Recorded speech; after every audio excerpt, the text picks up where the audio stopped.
세상에는 참 탈도 많고 문제도 많습니다. 왜 문제가 이렇게 복잡하게 꼬였고 왜 이렇게 탈이 많을까? 혼자 곰곰이 생각해 보니까 이 땅에 사람이 살기 때문이다 하는 결론에 이르게 됐어요. 다른 이유가 아닙니다. 사람이 없으면 문제가 하나도 없습니다. 사람 때문에 문제가 생기는 걸 이거 어떻게 하면 좋겠습니까? 사람 없어지면 문제는 없어지겠지만은 사람이 있고 없고 문제가 있고 없고 이거 서로 상관관계 속에서 어쩔 수 없는 거잖아요. 사람이 태어날 때 문제를 안고 태어나요. 살아가면서 그 문제를 해결하려고 노력을 많이 해요. 그렇지만 문제 해결하지 못하고 문제를 남겨놓고 또 죽어요. 많은 사람들이 여러 가지 문제를 놓고서 문제를 해결하려고 열심히 노력을 해보았습니다. 공부도 하고 연구에 몰두해보면서 문제를 해결하려고 해보았어요. 기술을 가지고서 기능을 더하면서 열심히 노력을 해보았어요. 그러나 고민만 더해갈 뿐 문제 해결의 기미가 보이지를 않습니다. 아, 이건 안 되는구나. 인간의 문제를 해결하려고 노력을 하기는 하지만은 한계가 있다, 제한이 있다 하는 사실을 인간은 마침내 알게 됩니다. 그때로부터 인간은 하나님을 찾기 시작합니다. 신을 부르기 시작합니다. 하나님 좀 도와주세요. 신이시여 나를 좀 도와주옵소서. 이 문제를 해결하게 해주옵소서. 그래서 신을 찾고 하나님을 찾아보는데 여러분 보세요. 우리가 문제를 해결함을 받으려고 교회에 나왔기는 하는데 어떤 문제가 해결이 되고 있나요?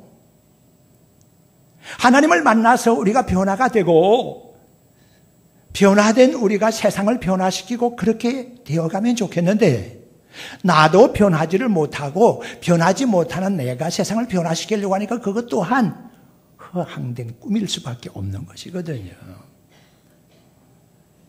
그러면서 여전히 우리는 교회를 출입하고 있습니다. 여전히 우리는 하나님께 예배를 드리고 있습니다. 예배하면서 기도하고 찬송하고 하나님께 최선을 다해보기는 하지만은 문제를 해결될 기미가 보이지 않습니다. 시편은 150편으로 기록이 되어 있습니다. 시편을 기록한 사람들을 가만히 살펴보게 되면 모세도 있고요. 솔로몬도 있고 다윗도 있고요. 헤만이라는 사람도 에닷이라는 사람도 있고요. 아삽이라는 사람도 있고 고라의 자손들도 등장합니다. 그들의 직책을 가만히 살펴보면 왕도 있어요. 그리고 성전의 문지기도 있어요. 여러 종류의 일에 종사한 사람들이 많이 있어요. 그들이 안고 있는 모든 문제를 가지고서 하나님께 간절히 기도를 하여서요. 찬양을 하여서요. 문제를 많이 나열해 놓고 있어요. 그리고 결국에 가서 결과적으로 드리는 말씀이 뭔가 하면 모든 문제 해결은 하나님께 있습니다. 라고 하는 고백을 내놓고 있어요. 제가 제 나름대로 어려움을 다 묘사하고 있어요. 그런 가운데 하나님이 도와주셔야 되겠습니다. 그러면서도 내 힘으로 열심히 노력을 해요. 그렇지만 해결의 기미는 보이지 않아요. 그리고 결국 가서는 하나님께 모든 것을 맡겨버리는 도리밖에 없다 하는 결론에 이르렀다는 거예요. 이 세상을 살아가는 삶에 행복할 수 있다면 얼마나 좋을까? 오늘 시편 91편 14절 15절에 그 해답을 주고 있습니다. 행복해질 수 있는 조건 말입니다. 14절에 두 가지가 나와요. 첫째가 뭔가 하면 하나님을 사랑하면 하나님이 우리를 건져주신다. 그렇게 말씀했어요. 문제가 무엇입니까? 구렁텅이에 빠졌다는 겁니다. 수렁에 빠졌다는 겁니다. 함정에 빠졌다는 겁니다. 해결할 수 없는 문제 중에 빠졌다는 겁니다. 건짐을 받아야 되는데 누가 우리를 건져줄 수가 있을까? 하나님밖에 없는데 하나님이 우리를 건지시려고 하면 어떻게 하면 건지시는가 하면 우리가 하나님을 사랑하면 그때 하나님께서 우리를 건져주신다. 그렇게 말씀하고 있는 거예요. 그리고 많은 사람들이 높아지기를 원해요. 자리가 올라가기를 원하고 팔이 올라가기를 원하고 머리가 치켜들어지기를 원하고 모든 것이 격상되고 업그레이드 되기를 원하고 있어요. 내 마음대로 되는 것은 아니잖아요. 그런데 어떻게 하면 격상이 되고 업그레이드 되고 올라갈 수가 있냐? 하나님을 알면 이게 전제 조건이에요. 하나님을 알게 되면 우리 하나님께서 우리를 높여주신다. 이게 14절 하반절에 기록되어 있는 말씀이거든요. 그리고 또 한 가지 행복은요. 우리가 하나님께로부터 응답받는 거잖아요. 간절한 소원을 가지고 있고 하나님께 아뢰기만 하면 그 아뢰는 기도와 간구에 대하여 하나님께서 응답을 해주시고 우리가 그 응답 받아서 살 수 있다고 하면 그 이상 행복한 것이 어디 있겠어요? 자, 이 세 가지예요. 첫째, 사랑하면 하나님이 건져주신다. 그렇게 말씀하셨어요.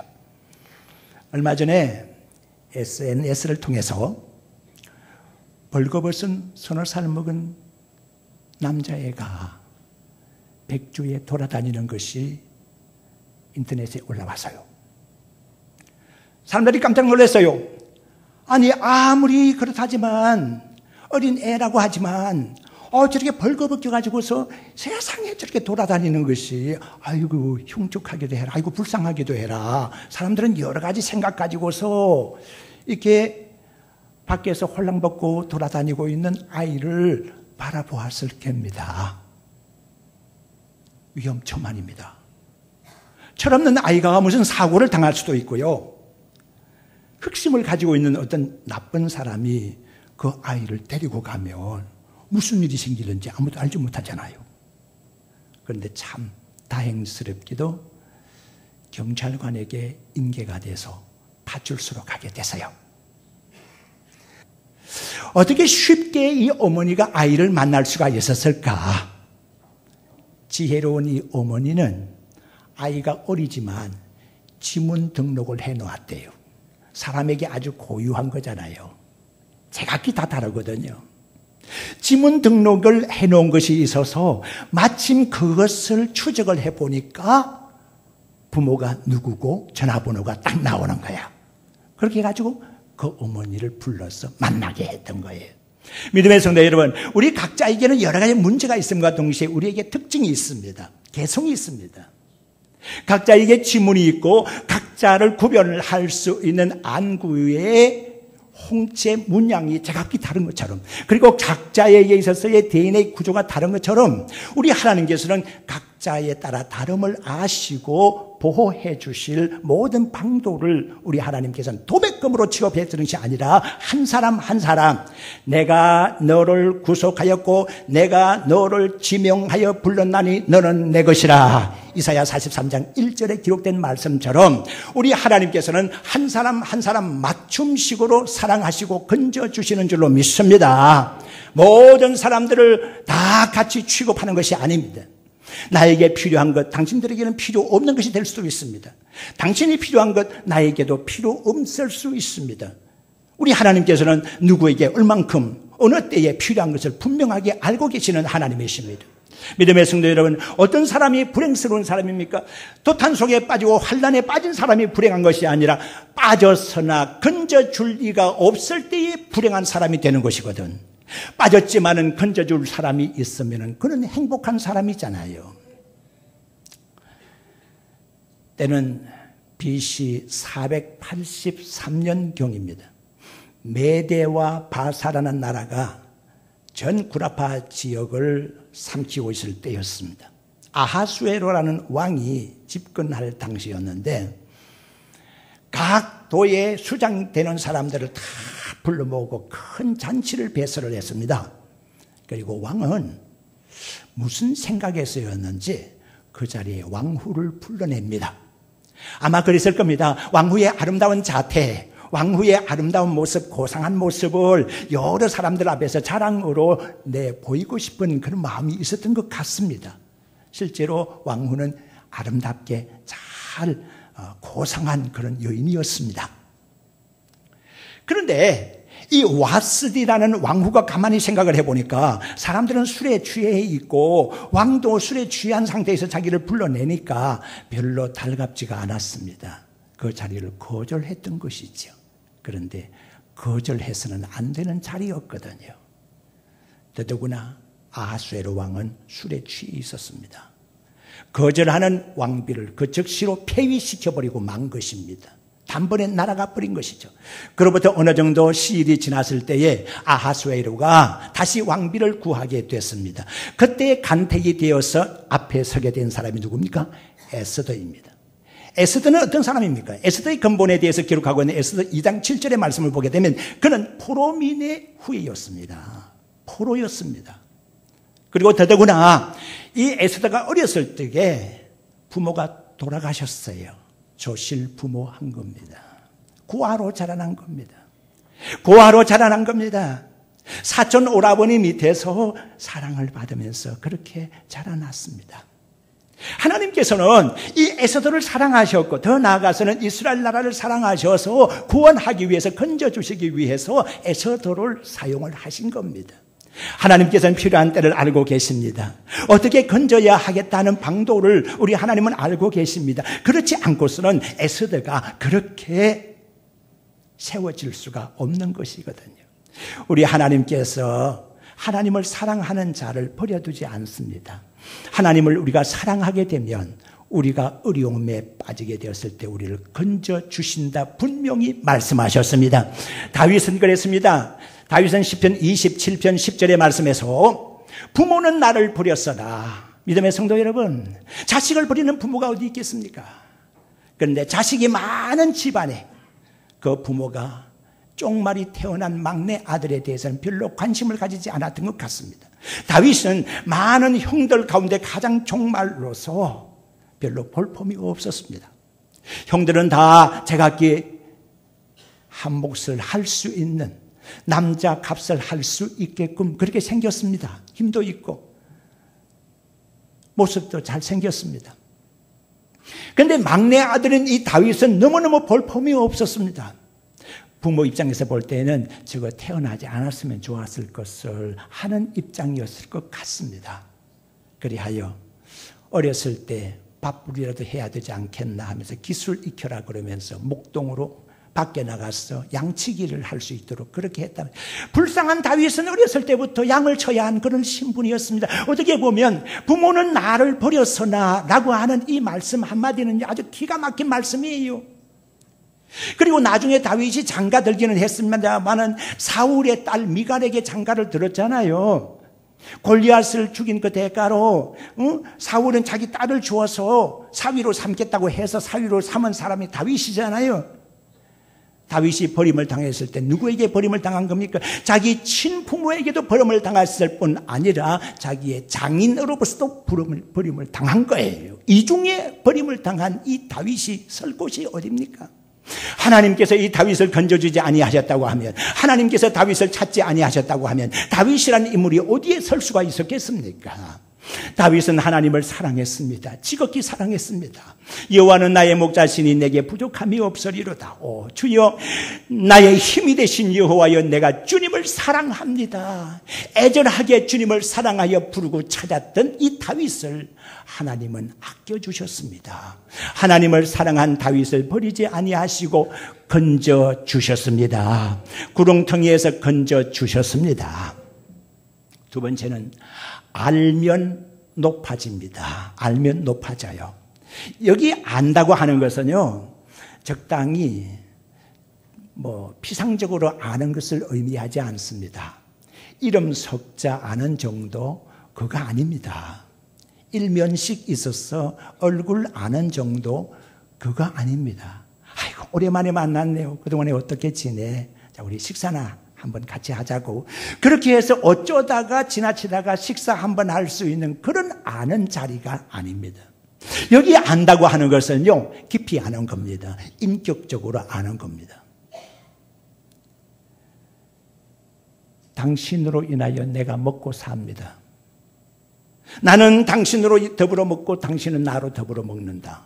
이 더불어 먹는 관계예요. 내가 당신 안에 있고 당신은 내 안에 있고 하나가 되어 있는 관계예요.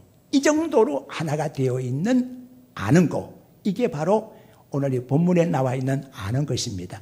믿음의 성도 여러분, 우리 하나님께서는 자신의 모습을 우리에게 계시해 보여주셨습니다.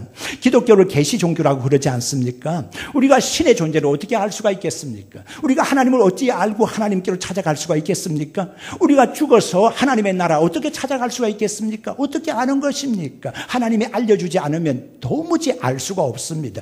구원의 길도 알 수가 없고 하나님의 종족도 찾을 수가 없고 하늘나라 찾을 수도 없는 무식하고 무익한 존재가 인간이거든요.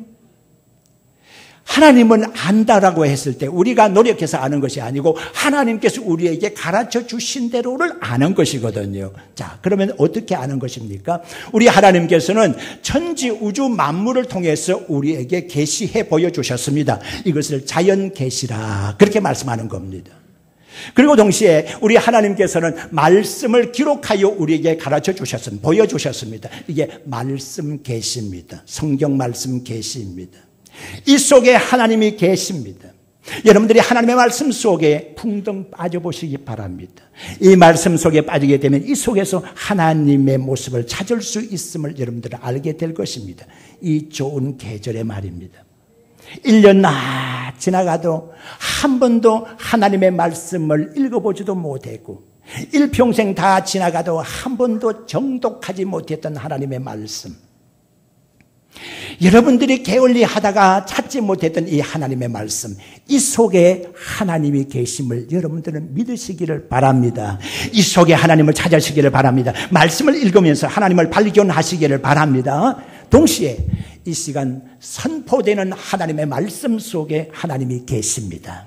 믿음의 성도 여러분, 우리가 그저 잠시 피곤해서 눈을 감거나 잠시 피곤해서 흘러들을 수 있는 이 설교 말씀 속에서도 하나님의 모습이 지나갑니다. 하나님의 모습이 지나가요. 하나님의 모습이 보입니다. 믿음의 성도 여러분, 정신을 차려서 하나님의 말씀에 심취하시고 들으시기를 바랍니다. 그러면 설교 말씀을 통해서 계시되어 오시는 하나님의 모습을 발견할 수 있는 줄로 믿습니다. 종국적으로는 아들 계시입니다. 예수 그리스도를 통해서 하나님은 자신의 모습을 계시하시며 보여주셨습니다. 아들을 통해서도 하나님을 알지 못하게 되면 그 이상은 길이 없다, 그렇게 볼 수가 있습니다. 이렇게 우리 하나님을 알게 되면 우리가 일어서야 될 부분이 너무나 많이 있습니다. 하나님 지식적으로 좀 더 알기를 원합니다. 그런데 이게 웬일입니까? 지식적인 발전이 없습니다. 하나님 나를 도와주세요. 하나님 나를 도와주세요 하기 전에 하나님을 알려고 노력하시기를 바랍니다. 하나님을 알고 또 알게 되면 하나님을 우리를 높여주시는 줄로 믿습니다. 지식을 높여주시는 줄로 믿습니다. 하나님, 내 자리가 좀 높아지기를 원합니다. 내가 언제나 이 자리만 지키고 있어야 되겠습니까? 내가 이 방석에만 앉아있으면 되겠습니까? 내 방석이 좀 올라가기를 원합니다라고 했을 때 여러분들은 하나님을 깊이 아시기를 바랍니다. 하나님을 알기 위해서 열심히 노력하게 되면 여러분들의 신분이 올라가게 될 줄로 믿습니다. 손이 올라가기를 원하신다면, 머리가 올라가기를 원하신다고 하면, 남들보다 뛰어난 자리에 오르기를 원한다고 하면 여러분들 자신, 여러분들 후손들에게 가르치시기를 바랍니다. 하나님을 알라고 말입니다. 하나님을 알게 되면 높아지는 것은 시간 문제인 줄로 믿습니다. 마지막으로 간구하게 되면 응답받는 사람이 행복한 사람입니다.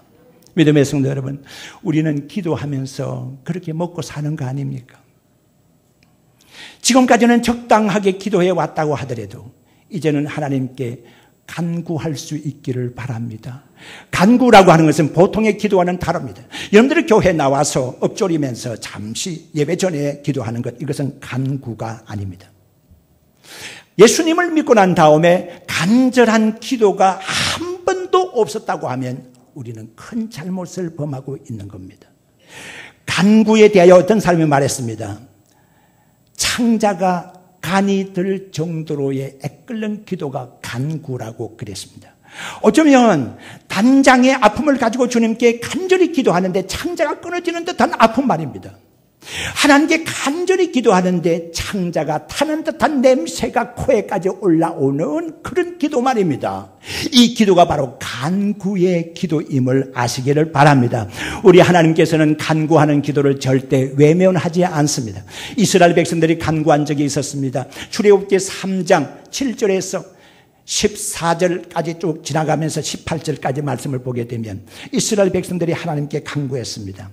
간역자들로 인하여 고통을 겪으면서 조상들에게 말씀하신 하나님의 약속을 이루어 달라고 말입니다. 우리 하나님께서 아브라함에게 무슨 약속을 해주셨습니까? 400년 동안 이방 땅에서 객이 되어서 이방을 섬기다가 결국은 나오리라고 말씀하셨거든. 그런데 400년이 지나가는데 아무런 일이 없잖아요. 이제 이스라엘 백성들은 달리 길이 없음을 알고 하나님께 간구하기 시작했습니다. 우리 하나님께서는 이스라엘 나라 모든 백성들의 부르짖음을 들으셨으며 그들의 간역자들로 인하여 고통당함을 보시고 그들로 하여금 애굽에서 나오도록 해주셨다는 겁니다. 믿음의 성도 여러분, 하나님의 약속이 우리에게 있다고 하더라도 우리가 기도하지 않으면 그 약속 나하고는 상관이 없는 겁니다.